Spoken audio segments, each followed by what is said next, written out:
Turning, though, to big breaking news out of Sudan this morning as well. The country now in a state of emergency, and military officials have confirmed just a few moments ago that, in fact, there has been a coup d'etat which has removed the longtime strongman leader, Omar El-Bashir. Let's go to John Northcott, who's been tracking this so far. John, this was reported up until just moments ago, now confirmed. Yeah, coming out on state television, which up until now has been playing a patriotic music. This after months of protest in the streets. The military key in this, and you can see this video here of people in the streets. V for victory. There you can see it being flashed by people celebrating the military. And we understand the defense minister speaking on national television, issuing a series of statements coming out and saying this. For the president, Omar El-Bashir has been arrested and kept and will be kept in a safe place. A state of emergency for the next 3 months. The closure of airspaces and border crossings in effect as of now. Suspension of the Constitution as well. Elections to be held at the end of a 2-year transition period.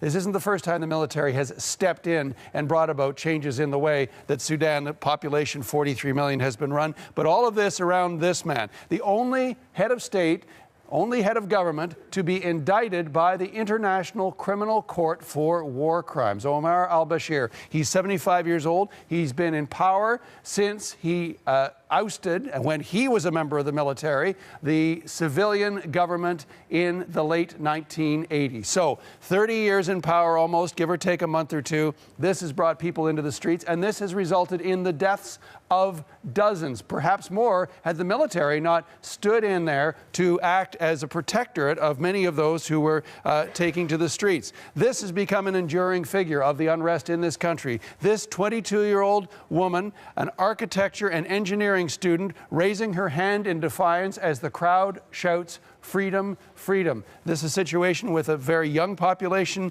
in the country as well, where they have had to deal with poverty, flagging economy, and concerns over the fact that the president is viewed as a despot and a war criminal by much of the rest of the world. That president now, as we now know, according to the military, being kept in what is described as a safe place. Heather? And now that he has been forced out after these many years, John, what does this mean for Sudan and its future direction?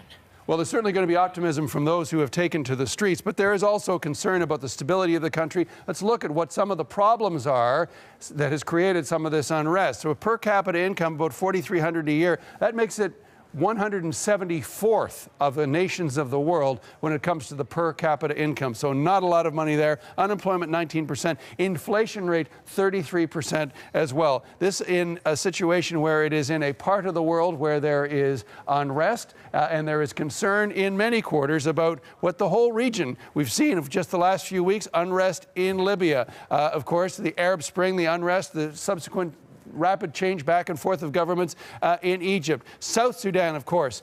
Darfur, the battleground that has cost hundreds of thousands of lives after several incursions sponsored by al-Bashir. So concern about what could take place there. Central African Republic, Chad, concerns right around the region, Eritrea and Ethiopia. Also worth noting, though, that al-Bashir has allies in the region. The Russians keeping a close eye on this, the Chinese keeping a close eye on this, the Saudis keeping a close eye on this, and many of the neighboring countries where he has traveled freely and has not been turned over to authorities for prosecution by the International Criminal Court include some of those neighbors like Chad and like Saudi Arabia. So concern over the future of the country. People are in the streets. They've seen this before several times since independence in 1956. The government has shifted back and forth from popular uprisings to despots to the military playing a key role at every stage. So that's what we're going to be watching for next. Heather? Thank you, John. Okay.